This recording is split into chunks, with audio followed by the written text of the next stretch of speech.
कथा के तही अधिकारी जिनके सत्संग गति अति प्यारी। भगवान कोना ઉપર કૃપા કરે? ભગવાનની કથાનો અધિકારી કોણ? બોલે જેના ઉપર ભગવાનની અનન્ય કૃપા હોય, જેને સત્સંગ પ્રત્યે પ્રીતિ હોય, તે અધિકારી સાચો એ અધિકારી છે। અને એ અધિકારી જ્યારે સત્સંગી બને ને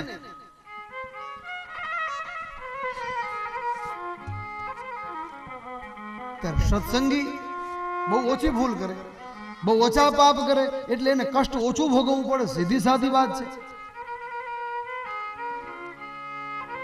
સત્સંગી હશે ને, સત્સંગમાં જતા હશે ને, એ ભૂલ બહુ નહીં કરે, કારણ કે એને ડગલે ને પગલે ધર્મનો ભય છે। હું આ ધર્મને પાલું છું, મારા સદગુરુએ મને આમંત્રણ આપેલો છે, મારાથી દુષ્કર્મ ન થાય, મારાથી પાપ ન થાય, મારાથી કોઈની નિંદા ન થાય, મારાથી કોઈની ચુગલી ન થાય। સત્સંગી બચી શકે છે। સત્સંગ એક એવો આશ્રય છે।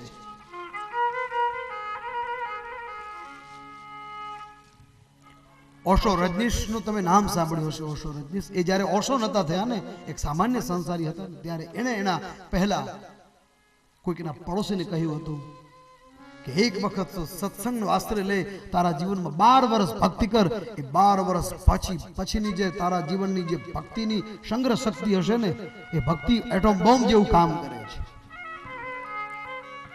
ઓશો જ્યારે સત્સંગી નતા એ વખતની વાત છે, પછી તો એને ઘણા વર્ષો સુધી સત્સંગ કર્યો। ભક્તિમાં અદભુત શક્તિ સમાયેલી છે, પણ નિર્મળ થઈને રહેવું ભાઈઓ। ભક્તિને કરવી છે કે નિર્મળ થઈને રહેવું, બહુ હળવા બનીને રહેવું। ભક્તિ ભારે ન હોવી જોઈએ। ભક્તિમાં જો અહંકાર ચડી જાય તો સમજો ગાડી પાટાથી બીજી જગ્યાએ જાય છે, પાટા ઉપર નથી ચાલતી। હા, ભક્તિ છે પરમાત્મા સુધી પહોંચાડી દે, પણ એમાં અહંકાર અભિમાન ના આવવો જોઈએ। એમાં તો નિર્મળ થઈને રહેવું, પવિત્રતા પૂર્વક હળવું બની।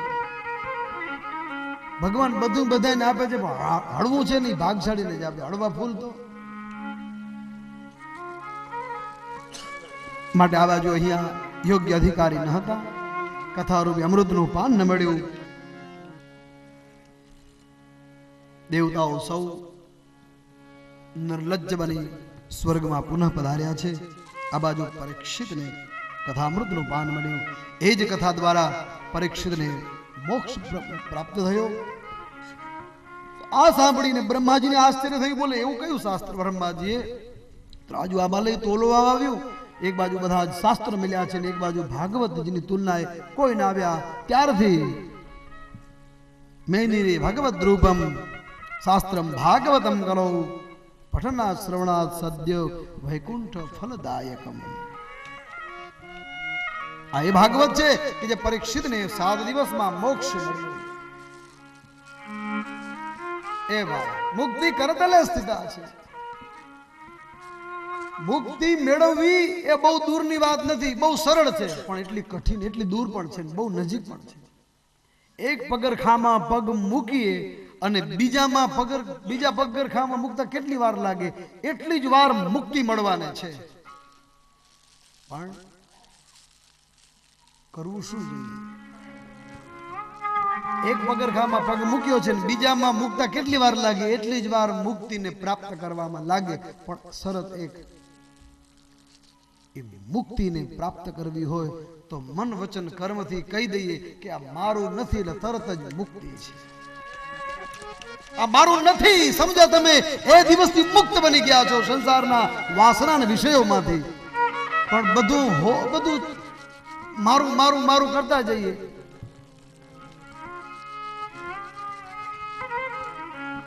મારું મારું મારું કરીને છેલ્લે દિવસે બધા શું કે ખબર છે? તું તારા કરે આ ભોગવ લે। આખી જિંદગી ભલા માણે તારા હારું મારું મારું મારું કર્યું, આ છેલ્લે દાડે પૂરું હંસલો ઉડી જાય ને, હારા ભલ ભલે આપણે નહીં, દુખે ન લગાડજો। જગતનો નિયમ જ આ છે। સત્ય 100% સત્ય। મારું મારું મારું કરીને જેના પાછળ આપણે સાચા ખોટા કર્યા હોય, એ પછી હંસલો ઉડી જાય, તારું તારું તું બારો આને બાર, પછી કે બારો કાઢવાના, બસ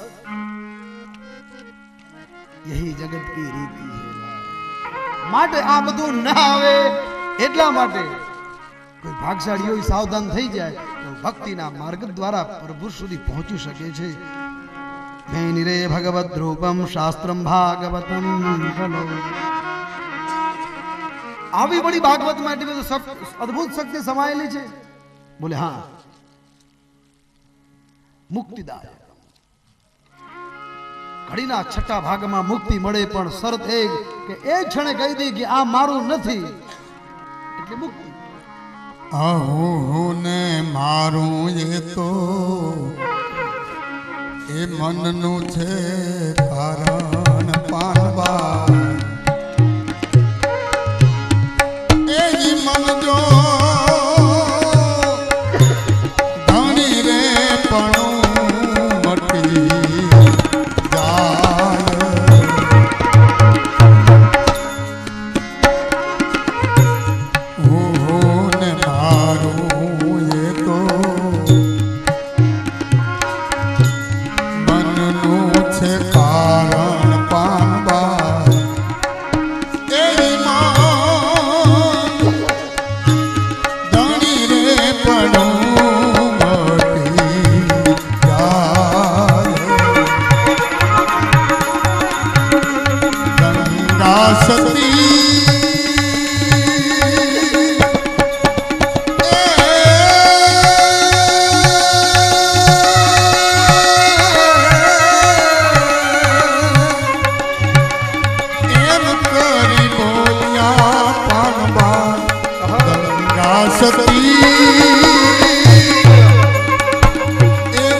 મનુષ્ય મુક્તિ જોતી હોય તો પોતાના હાથમાં છે મુક્તિ કરતલે સ્થિત ભાઈ મુક્તિ કોઈ બીજે બાર બજારું લેવાની જરૂર નથી મનુષ્ય પોતાના જીવનને એવું પ્રસ્થાપિત કરે કે મુક્તિ પોતાના કરતલે હાથમાં માયાના વિષયોમાંથી મનથી મુક્ત થવું એટલે મુક્તિ જ છે પણ એક મૂક્યું બીજું પકડ્યું મેલ મતીરું ઝાલ કાઢ્યું એમાં પછી નહીં કરવું જોઈએ બસ છોડ દિયા સો છોડ દિયા नहीं चाहिए मुझे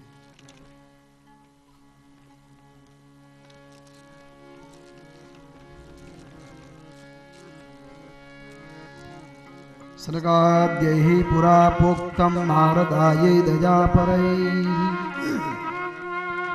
આ એ ભાગવત છે જે ભાગવતને પરીક્ષિતે શ્રવણ કર્યું તો મુક્તિ મળી શુદ્ધ પુરાણી કહ્યું એ જ ભાગવત પૂર્વમાં શનકાદિક ઋષિઓએ નારદજીને કહેલું અને ભક્તિ જ્ઞાનની વૃદ્ધિ થઈ ત્યારે આશ્ચર્ય થયું કે નારદજીને તો ભ્રમણ કરવાનો આ યજ્ઞ કાષ્ઠ લાવવા વેદિકા બનાવીને જ્ઞાન લેવું અને શિષ્યના રૂપમાં ભણવું એ તો નારદજીથી ફર્સ્ટ વાત દૂર છે બોલે પ્રશ્ન એ થાય કે નારદજી જેવા વિચરણ કરનારા સંત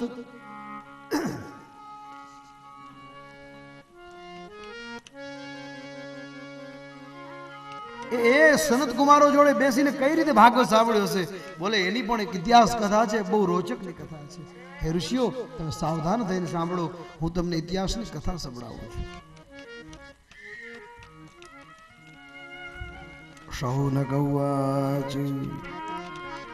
શૌનક ઋષિઓ પૂછવા લાગ્યા કે પ્રભુ આવું કેમ? એવો નારદજીને અને સનત કુમારોને ક્યાં સંગમ થયો? અત્ર તે કીર્તયિષ્યામિ ભક્તિયુક્તમ કથાનકમ શુકેન મયત પ્રોક્તમ રહશિષ્યમ વિચાર્ય ચ. એકદા હિ વિશાલાયામ ચત્વાર ઋષયો મલાહ સત્સંગાર્થમ સમાયાતા દદૃશુસ્તત્ર નારદ. એક વખતનો સમય છે. વેદવ્યાસ નારદજી ઋષિ ફરતા ફરતા સરોવરના તીર્થના કિનારેથી નીકળ્યા છે. દેવ સંયોગ વસાત સનત કુમારોનો ભેટો થયો. બ્રહ્માજીના માનસ પુત્ર છે સનત કુમારો. સનક, સનંદન, સનાતન, સનત.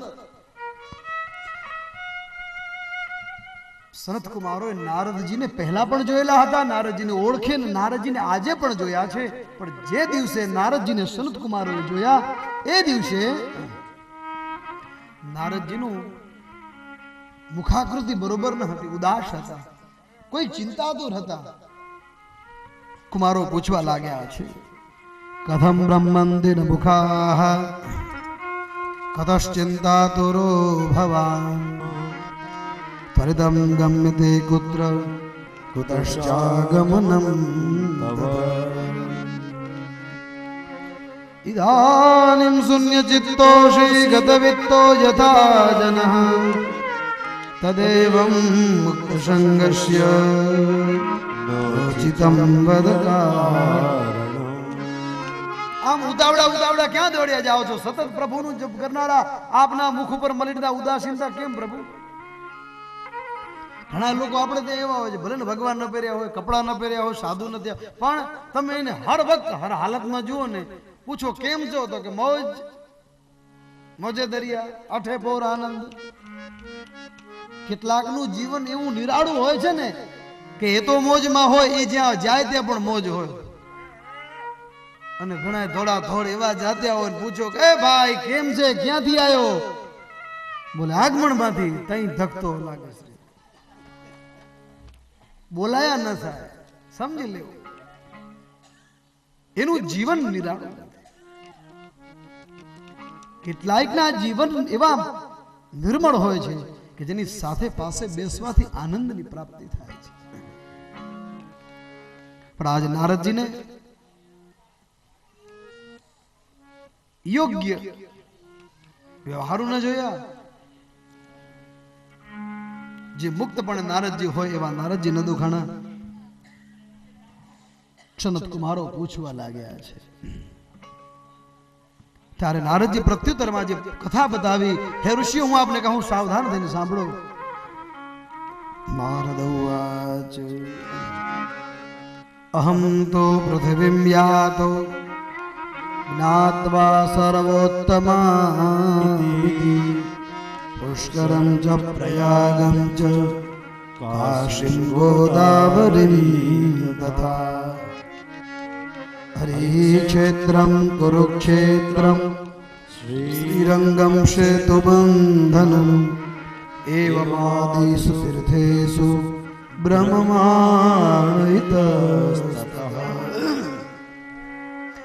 સનત કુમારોએ નારદજીને દુઃખ પૂછ્યું, દુઃખનું કારણ પૂછ્યું. નારદજી કહેવા લાગ્યા, હે ઋષિઓ, હું આમ પૃથ્વી ઉપર ભ્રમણ કરતો કરતો અહમ તો પૃથ્વીમ યાતો જ્ઞાત્વા સર્વોત્તમામિતિ.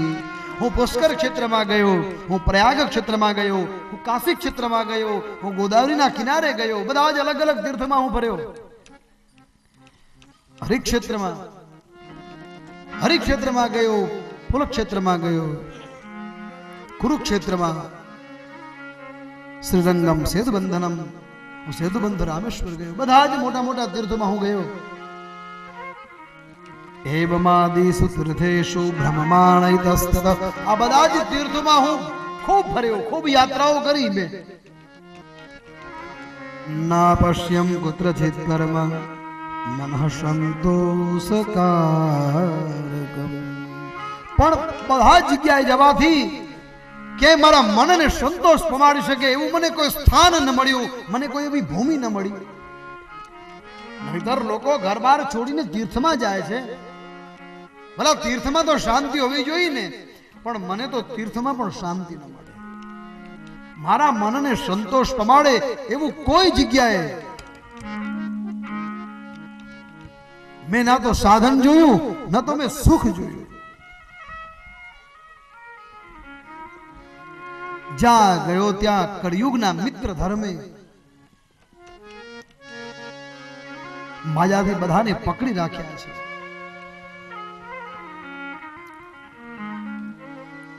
મને ક્યાંય સંતોષ ન થયો, મને ક્યાંય શાંતિ ન મળી. નહીતર તીર્થમાં તો શાંતિ હોય,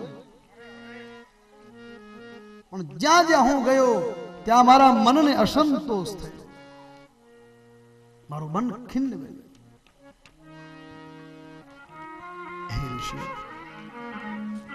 આના કારણ બોલે હું જ્યાં જ્યાં ગયો તો દુઃખી થયો છે. અને દુઃખના કારણ નારદજીએ 5 કારણો બતાવ્યા. શાયદ હોઈ શકે આપણા દુઃખના કારણ પણ આજ 5 હોઈ શકે. નારદજીએ તો સનત કુમારોને કહ્યું કે હું આવું મને અસંતોષ થયો, મને મારું મન ખિન્ન બન્યું. જ્યાં જ્યાં જવાથી સુખ મળવાનું હતું ત્યાં ન તો સુખ કે ન તો શાંતિ મળી. સત્યમ નાસ્તિ તપઃશૌચમ દયાદાનમ ન વિદ્યતે ઉદરમ પરણો જીવા વરાગુટભાષિણ. સત્યમ નાસ્તિ તપઃશૌચમ, મને ક્યાંય સત્ય જોવા ન મળે. પહેલું જ કારણ દુઃખનું, 5 પગથિયા મનુષ્ય ચૂકે એટલે દુઃખ મળે. આ પહેલું જ કારણ. ડગલે ને પગલે માણસ ખોટું બોલતો થયો છે. સત્ય ચૂક્યા, સત્ય ચૂક્યા એટલે ધર્મ ચૂક્યા છે. સત્યમ નાસ્તિ તપઃશૌચમ, માણસ ડગલે ને પગલે જૂઠું બોલવા લાગ્યો છે. પણ પોતાનો ધર્મ ચૂક્યો છે. આજે સવારે ચર્ચા સત્સંગ થઈ કે ધર્મના 4 પગ હતા, એમાંથી એક પગ સત્ય છે, અને સત્ય ઉપર તો ધરતી ટકી છે. સત્ય સ્વરૂપા ભગવાન છે. ભગવાનનું કેવું સ્વરૂપ બોલે? સત્ય સ્વરૂપા.